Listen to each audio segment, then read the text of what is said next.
Men understand this. We are assets, but we are also someone's children.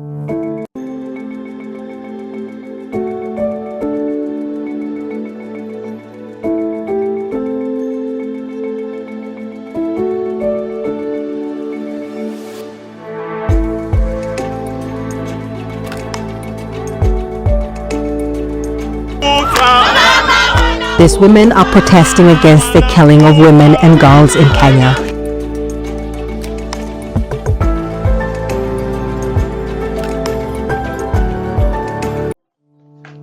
Kenyan athletes are getting better and better, and their times are getting quicker. In Kenya, athletics is not just a sport, it's a source of pride and hope. Many women end up having great lives as a result of athletics. But in all this success, there is a darker reality that comes about when men in society view women as prey.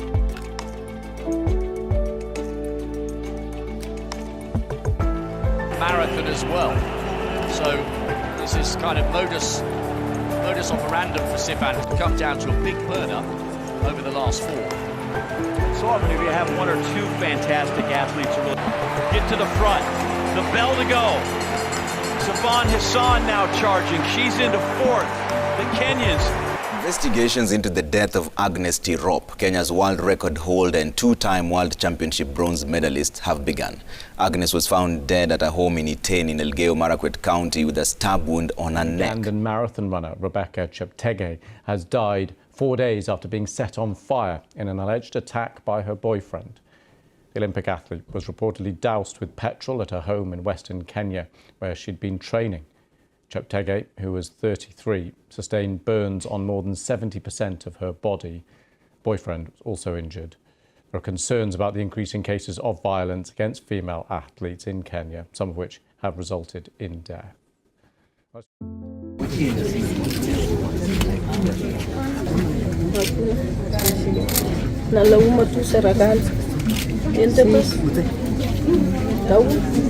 Hiyo mtu naletanga watu hiyo boma ya mtoto kichunga hiyo boma. Lakini sina nini. I'm Maurice Obilo. I've coached for professionally 10 years now, but I've been coaching for like 17 years right now. It's sad. Sad is even in the country we have lost few athletes because of the same thing. It is sad, but I think people need to speak up. People need to speak up. I also think that the athletes, maybe you're going through something, but because you're a high-profile player, you don't want to put your issues outside there. But you should at least have 2 or 3 guys that you can actually talk to. And also, to my fellow coaches, you need to be welcoming. Allow the kids or the players or the athletes you're working with to get free and also talk to you about some of the things in their personal lives. You might be able to save a life. My name is Presbyterian Zena Adiambo. Yes, I think women in sports are vulnerable in all spectrum ways because maybe sometimes you struggle so much when you're looking for a team or a sport to play. So you have to look for some ways that will help you to go in a sport. My name is Owen Blessed. It's sad because there's a lot of things going on, female like being tortured and those stuff in sports. I think it's pretty bad for them.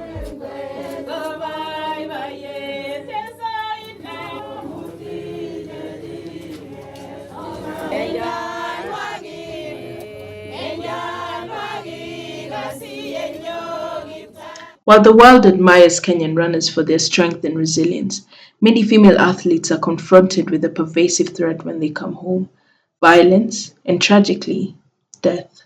I'm here because of one issue. This gender-based violence issue. I'm standing here because something has to be done. And it has to be done now, not tomorrow. Not any other day. It has to start today. We are here because we're putting our sisters to rest. But we are also here to raise our voices. We need to be heard as women. We need people to understand that we are not tools. We are not anyone's property. Cultural attitudes towards women in sports often contribute to a climate of fear and violence. Experts argue that this misogyny is deeply rooted in society. Recent statistics reveal alarming rates of femicide among women in sports. This raises urgent questions about safety and support for female athletes. To get married, and I am so saddened that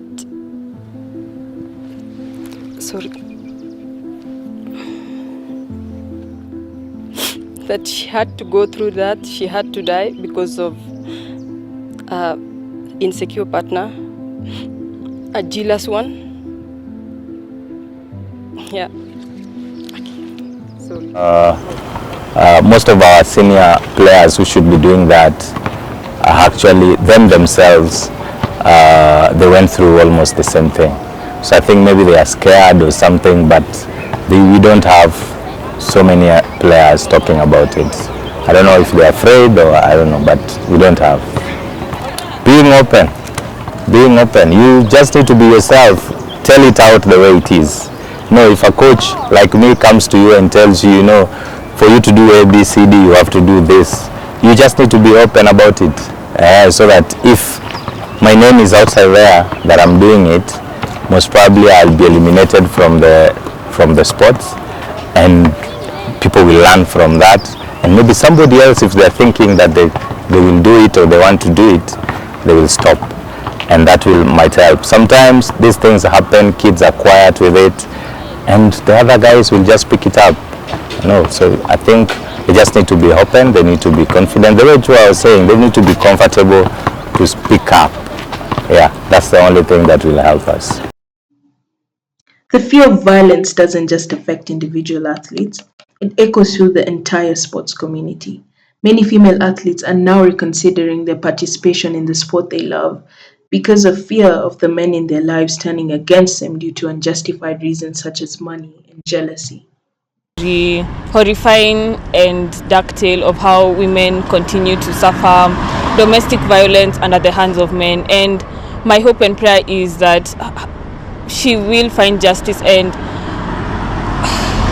finally we have systems at work that enable women to be free from oppressive behavior such as this by men, and overall more freedom for women in general, because this case is very heartbreaking to see, and it's not the first incident. Unfortunately, it won't be the last. Stories have been happening a lot, and I hope that these relationships where men are using some issues to take out women, it's very bad.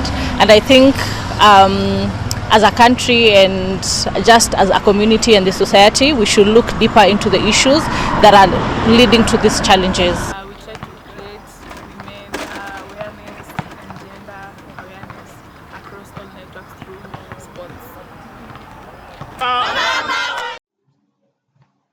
Stories of these athletes remind us of the urgent need for change. Together, we can break the silence and fight against the violence that threatens the life of female athletes. Ruto cannot come and say there is femicide. He has an extra role. He should tell us how many people have been arrested this year because of femicide. Yes. How many? They cannot come and complain like us. So why are they the government? I'm really enraged. I am quite disturbed by the killing of women that has continued.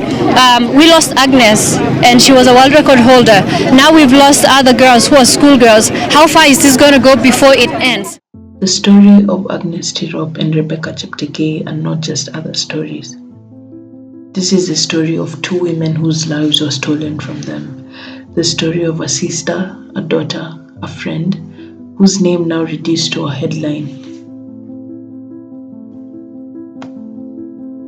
Two young women, two athletes, both at an age when the world was at their feet, full of promise, full of potential, and now gone. Their lives were stolen not by some moment of fate or accident, but by the brutal, calculated violence of femicide, a crime that, frequent as it is, still manages to shock us.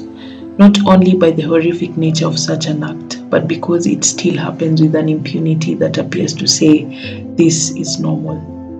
These two women were not only athletes, they were also symbols of strength, resilience, and hope. They were role models for girls around the world, showing them that women can make it to the top in sports, break barriers, and beat expectations.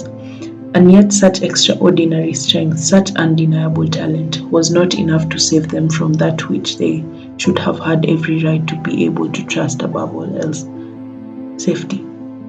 No one is ever supposed to lose a life in that manner, and no one is ever supposed to live in fear that their life could be taken simply because of their gender. We can't look past where the violence in these women's life intersected with the environment in which they existed. Elite athletes celebrated for their greatness, yet vulnerable in a society too often willing to turn a blind eye toward the violence women suffer in the shadows. It is very easy to cheer for the victories, to cheer for them as they compete. But when that game is over, those cameras turn off, then what? And let's make one thing clear. Femicide doesn't discriminate based on status. It doesn't discriminate because one is wealthy, famous, or successful. It accesses all women with the same brutal disregard for life. These two athletes were victims of a system that had failed to hold accountable those who commit such acts of violence. Justice for these two athletes does not end with the investigation. It does not end with the arrests or the headlines. True justice is about changing society, a society that refuses to normalize violence against women, a world where women are safe no matter what their profession is, no matter what great things they achieve. It means breaking the silence around femicide, yelling louder than ever for the voices of the victims, demanding justice for each lost life.